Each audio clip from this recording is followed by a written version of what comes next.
na de kwa sorry ubuta we babu Debi you want me breeding din yak woni bidie na wudi ntro ababu eboa so mi anani yesu nti galo mu so ati galo by force so ni shame on team yesu nti galo mu so ati galo by force if a galo ndi woni kanko oh no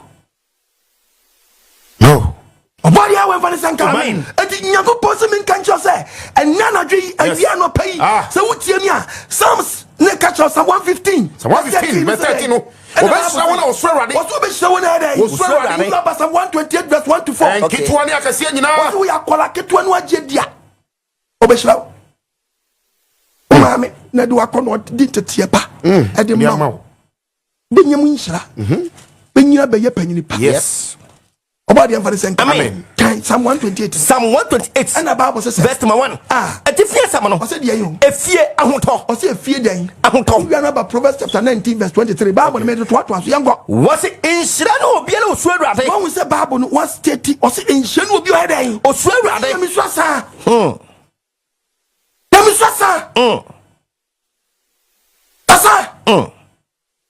Asa. Yes.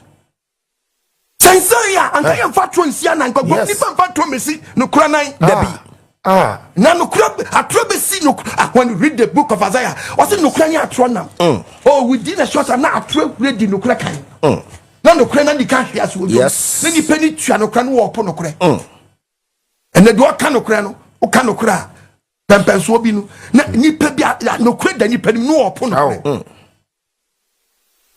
Isaiah 59 the Bible verse 13 and the Bible says was it Yatunya Pondai Emra Yatunya Pomra Yatanu Kotompo I saw them Yatunya Pomra and Contompo Yapay Yakupo you see and I saw them Yakasa Swanning for so be a pretty baby Trona kasa Yakasa Swanning for so